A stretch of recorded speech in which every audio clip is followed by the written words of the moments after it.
measure the lines. They considered the king's foot. The length of the king's foot could be used as a standard. This standard would be multiplied and distributed throughout the kingdom. They considered the feet, arms, legs, and elbows of the king, but there was a problem. This unit was not fixed. There would be no problem during his reign, but all the kings were not the same size. The next king would surely want to use his foot or his elbow out of pride.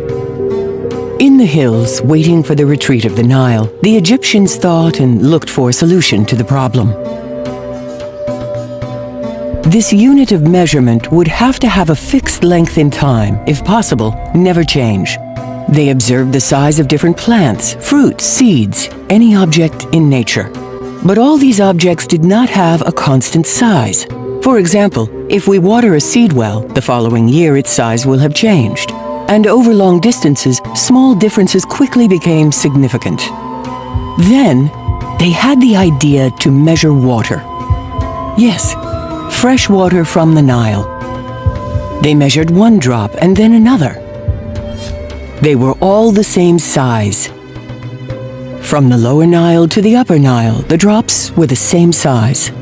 They noticed that the size of the water drop did not change year after year. It's wonderful. The Egyptians found a unique unit. The diameter of the drop of water on a waterproof surface, like granite or alabaster, is constant. It measures 1 centimeter.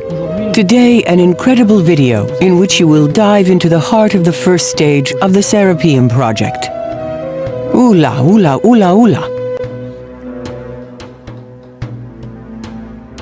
So this is the stop M on the diagram. I don't know if the Egyptians knew the meter or not. I don't know at all. You even checked the measurement?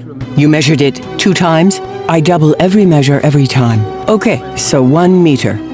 1.000 meters. Precisely 1 meter measured by laser twice in a row. They named this small unit the royal finger. 10 drops of water or 10 royal fingers equals 1 royal hand.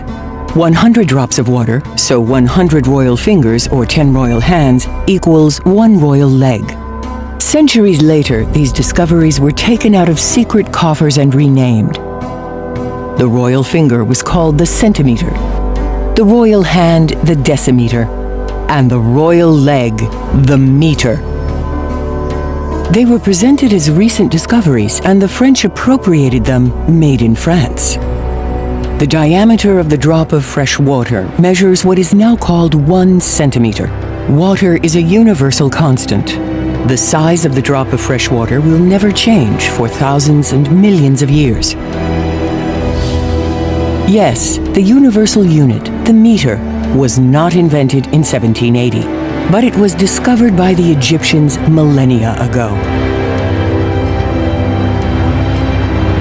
The meter is a universal unit because it is measured on water. Water is the only material that is stable. All other materials or objects are difficult to measure, or else they vary over time. The architecture of the entire universe is constructed with this unit. Using the meter, this immutable unit, were defined the 6 fundamental units of physics and chemistry today.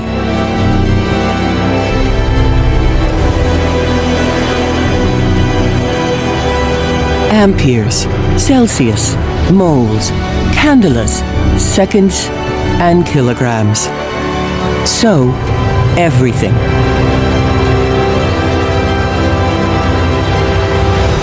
Now that the Egyptians had discovered the meter, they could trace the plots without a problem.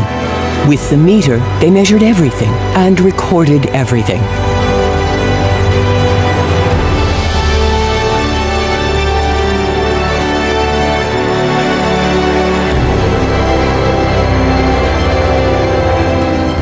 They took a disc with the diameter of a royal leg and wrapped a